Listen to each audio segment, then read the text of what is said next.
Okay, so this is the review for the Unit 1 practice test in H2. The first questions are about measurement.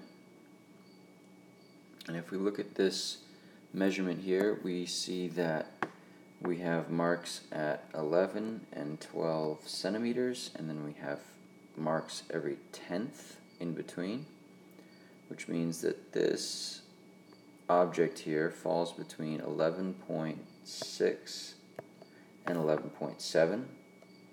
So we're going to call that 11.64 centimeters.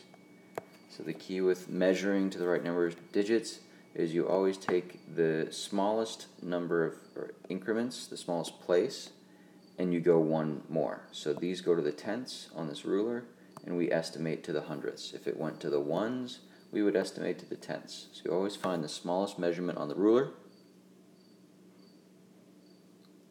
and then go one past that. Okay, so same type of problem here. We're measuring here, we've got marks at 1 and 1.5, and then the tenths in between. And this object looks like it's between the 1.2 and 1.3, so we'll call that 1.24 centimeters. Okay, I think everybody should agree on the 1, everyone should agree on the 2. The 4 could be variation. Some might say 1.23 or 1.25.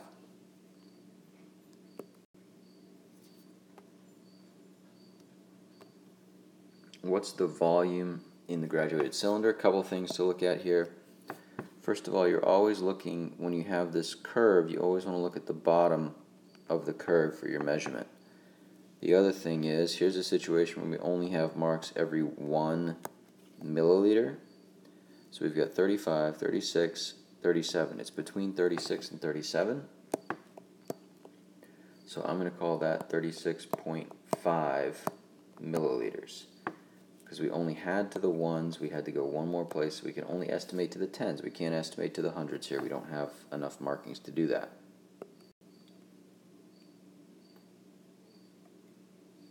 Just looking at numbers to see how many significant figures they have. The rules here are pretty simple when you kind of look at the thing that you're really worried about is the zeros, because all numbers that aren't zeros are always significant. So when are the zeros significant, when are they not? There's two cases in which the zeros are not significant.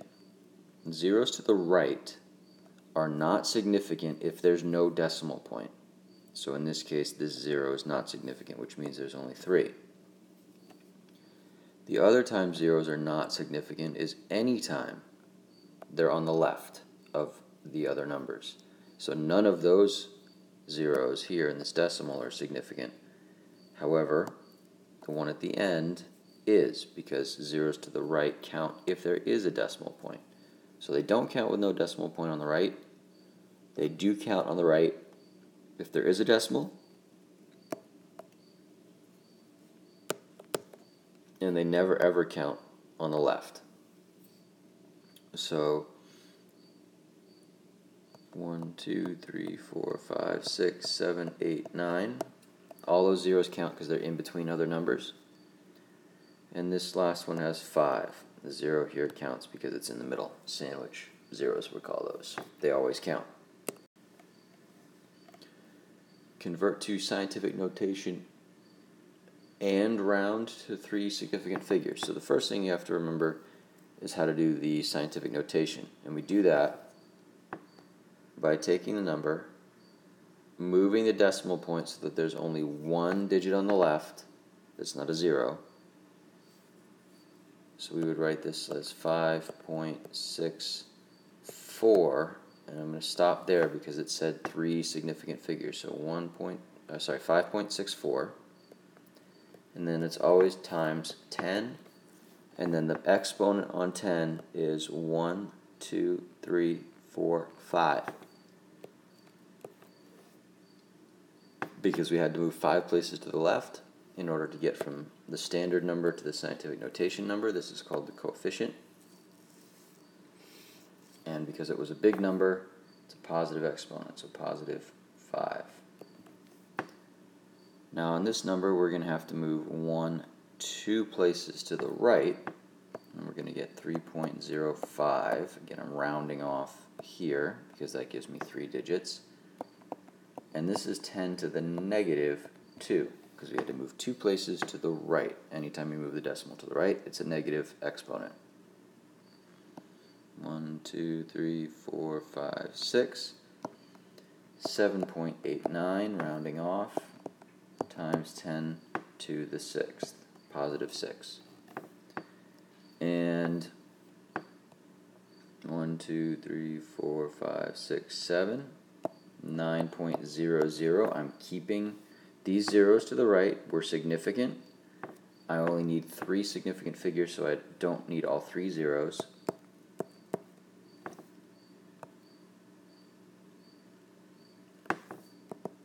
And the exponent is negative 7 because I moved 7 places to the right. And finally, 8.05, rounding off. And the decimal point starts here. 1, 2, 3, 4. I had to move 4 times to the left. So it's 8.05 times 10 to the 4th.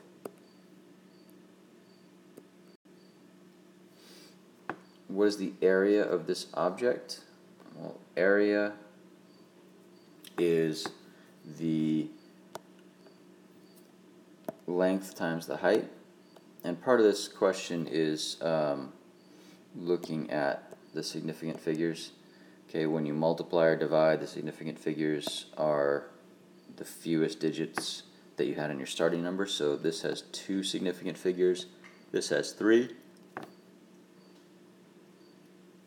Which means my answer can only have 2 significant figures. So you do 12.6 times 6.4, and that's going to come out to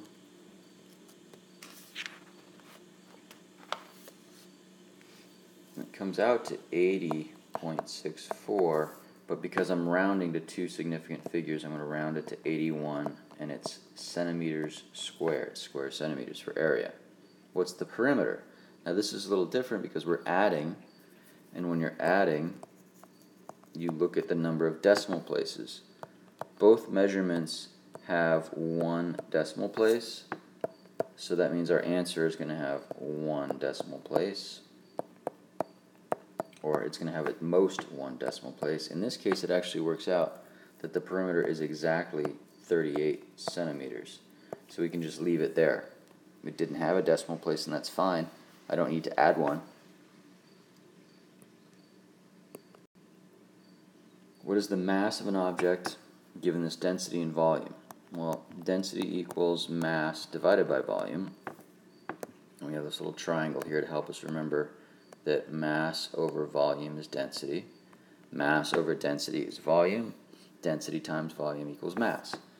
So in this case, we've got the density and the volume. We want the mass. So mass equals density times volume, which means mass equals 2.70 grams per milliliter times the volume of 74.2 milliliters, and that comes out to 200.34 grams.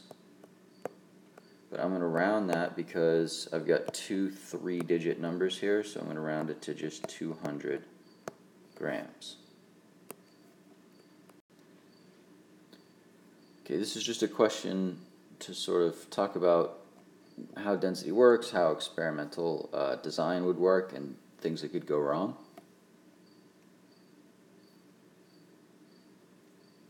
So if you decided to measure the volume of something by putting it in water, take it right out of the water and put it on the scale and it's still wet, the water that you left on the object means there's going to be more mass. So you're going to record the mass of the object as higher than it should be.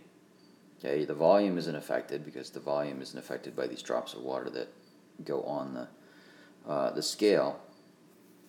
But the mass is going to be too high because you're including the mass of these water drops in your measurement.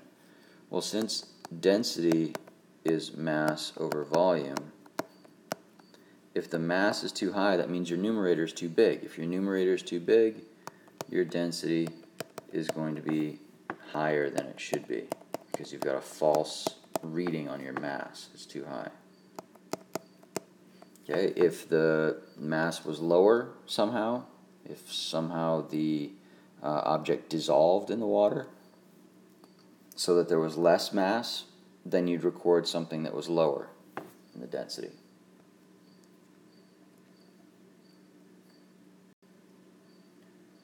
Okay, so if we put an object in a graduated cylinder and the water goes from 25 to 31, what that means is that the volume of the object is the difference between the starting volume and the ending volume. So in this case, that is 6 milliliters. So if the volume is 6 milliliters and it says the mass is 7.3 grams, then 7.3 divided by 6 milliliters equals 1.216 grams per milliliter, and I'm actually going to end up rounding that to 1 gram per milliliter because I have one digit here in my starting number. What is the temperature in Kelvin if the thermometer says 25 Celsius? Well, Kelvin is always equal to the number of degrees Celsius plus 273, which means in this case Kelvin is 25 plus 273, which equals 298 Kelvin. You do not include a degree symbol with Kelvin. It's just K. There's no little circle needed up there. Okay, 385 yards converting to millimeters. So you need to know how many feet there are in a yard, inches there are in a foot, centimeters in an inch, and then you could either convert centimeters to meters and then millimeters, or just centimeters to millimeters, which is what I'm going to show you here. So 358 yards times, there are 3 feet in 1 yard, times 12 inches in 1 foot, times 2.54 centimeters in 1 inch, times 10 millimeters in 1 centimeter. Okay, so you have to multiply all the way across the top. All the numbers on the bottom are 1, so that's not going to affect anything. And you would find that we have 327,000 millimeters that Brady threw for against the Jaguars. Sounds pretty impressive when you say it that way. And the eclipse lasted about an hour and 12 minutes. And how many seconds was that? Well, an hour and 12 minutes is 72 minutes. This is the easiest way to do this. And 1 minute is equal to 60 seconds. So we just multiply 72 by 60 and we get 4,300 seconds. How do you describe the measurements here? Well, the actual value is 2.7. These numbers are all close to 3.85. I would say that that is not very close to the right answer. So I would not qualify that as accurate. So the question is it precise? Well, what does precise mean? Accurate means you're close to the right answer. Precise means your answer is the same every time you do the measurement. I would say 3.85, 3.87, and 3.84 are pretty close together to each other, even though they're not right. So I would say whatever this student did to get the wrong answer, they did everything else the same every time. So maybe they miscalculated the volume or the mass somehow, but then they did everything else right. So precise same answer every time, just not the right answer. Now if we say that, and this is changing what it said the accepted value was in the previous question, if we say that the accepted value is 3.86, then what's the percent error in trial number 3? Percent error is just a measure of how far off you are compared to the right answer. So it's sort of like what you do when you get a test back that's not out of 100. You take the number of points divided by the total possible points. Only this is more like taking the number of points you missed and dividing it by the total number of possible points to get a percent wrong instead of the percent right, which is what you really want to know. So to find this, we would take 3.86 minus 3.84 and divide it by 3.86, then multiply that by 100 to get it into percentage form. And when we do that, we find that the error here is very small, 0.518%. I think if the other way to look at that, so 0.518% wrong means you were 99.4% right. So I think most of us would take 99.4% right most of the time. Convert 129 milliliters to liters. So 129.4 milliliters. You need to know that there are 1,000 milliliters in 1 liter, and then when you multiply 129.4 over times 1 over 1,000, you get 0.1294 liters.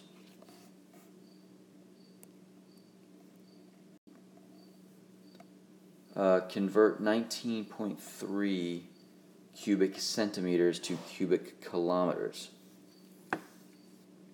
Okay, so a couple things you'd have to remember here.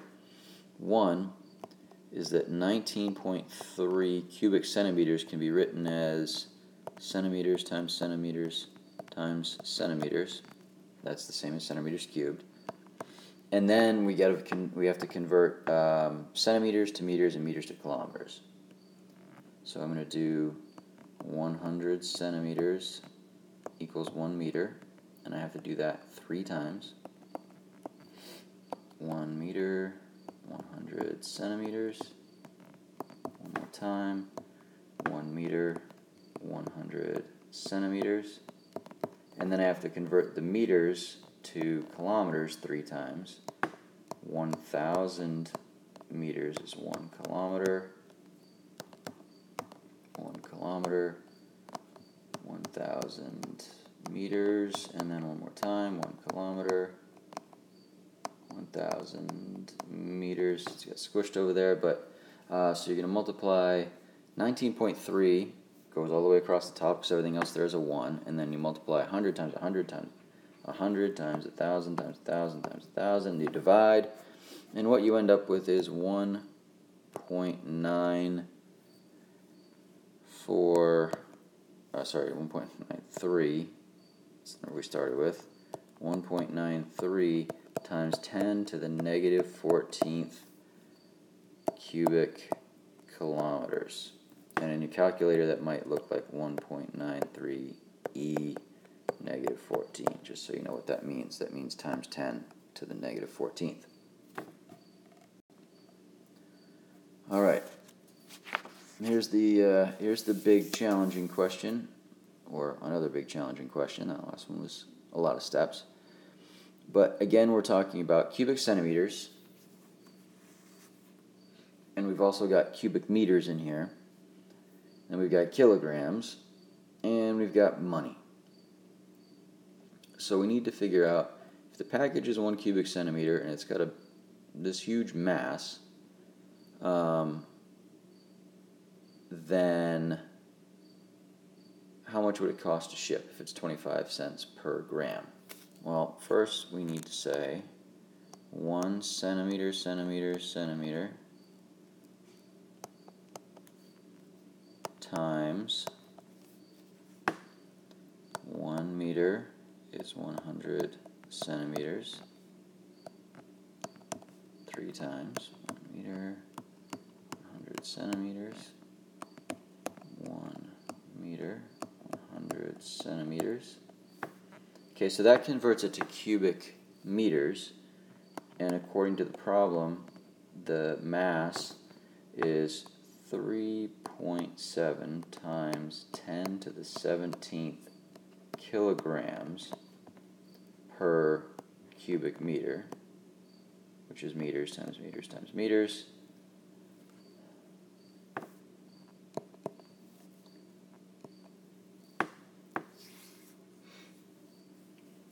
And we said that we're paying by the gram, so then we have to convert 1 kilogram is 1,000 grams, and $0.25 is 1 gram. So we multiply all that out, and we find out that it would cost $792,000,000,000,000,000 to ship that cubic centimeter of neutron star, which would be 7.92 times 10 to the 13th dollars. So there you go. You need to know your dimensional analysis, your metrics prefixes. You need to know the density formula, significant figures, scientific notation, and how to record measurements given different types of rulers, graduated cylinders, what have you, and the difference between precision and accuracy, and percent error, and Kelvin. So all those things were on here. All those things will be on the test. And there you have it. Bring a calculator. You won't be allowed to use your phone on the test, but you can use a regular calculator.